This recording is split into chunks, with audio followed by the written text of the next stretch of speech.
do the film and television. So that means you're specializing in meeting from people from Hollywood.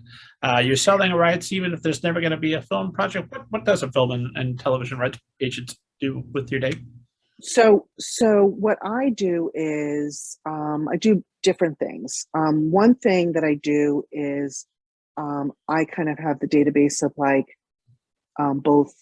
There are film and television agents, like at big agencies, right, that only represent that. What I do is I will set up our clients' books with those agents, right? So then they're our co-agent, and but like what I do is I'm like the Emerald City literary hand that is held um, through the project. And also sometimes, a client could have a book being represented by a particular agent at an agent, film and television agent at an agency, and then they're not interested in doing the next book. So I find who is interested in doing the next book, and then also sometimes we'll get interest from production companies, scouts, and stuff like that. So I field all of that stuff.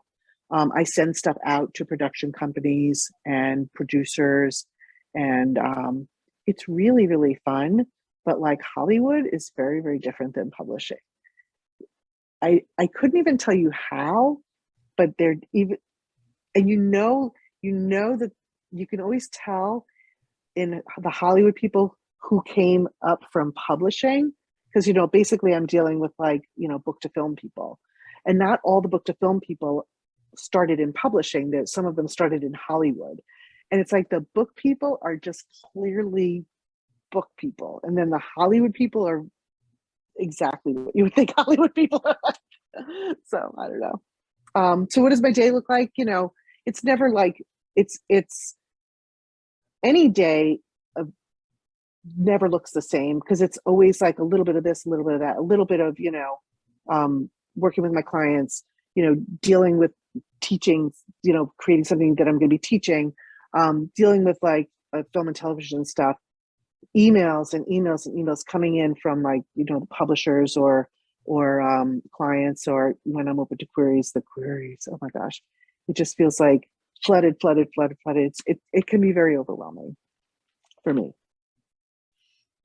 It's my experience, and it's anecdotal as this is, that Hollywood people tend to end conversations with, "Have you thought of acting? Have you ever thought about writing for such and such a project? That might be great. I'll talk to you later." And I know they don't mean it. It's never going to come up again. It's just their way of saying a nice compliment. "Hey, we had a great conversation. Oh, I appreciate the compliment." And that's all I'm going to take it, because if I read into it any more than that, it's just going to be disappointment. I haven't had that experience. Maybe that's just you. It might be. Maybe I gotta stop ending the conversations with, "Hey, can I write for your TV show?" And then that will stop that. Or get you a job. Well, yeah, one of them. Right? One of the above. Well, I'm assuming that Repairing the World is out there somewhere for movie or television consideration, right? My agent tells me that is the case. Like I said, I don't listen. If someone wants to make a book or a series out of a film or a series out of my book, that would be amazing. I don't know that it has enough like commercial. It's not commercial. It's really, it would have to be someone who really knew how to spin it that to like sell tickets. I don't know. I mean, I think it could make a beautiful movie, but I don't know. I don't know. Wouldn't that be amazing? I say that about almost every book, though, that that I'm sending out from our agency. I can envision a film or series from most of the things that I send out. Not everything. Some are stronger than others, right? I don't think I have the objectivity to know whether my own could do that or not. That's why agents can't represent their own work.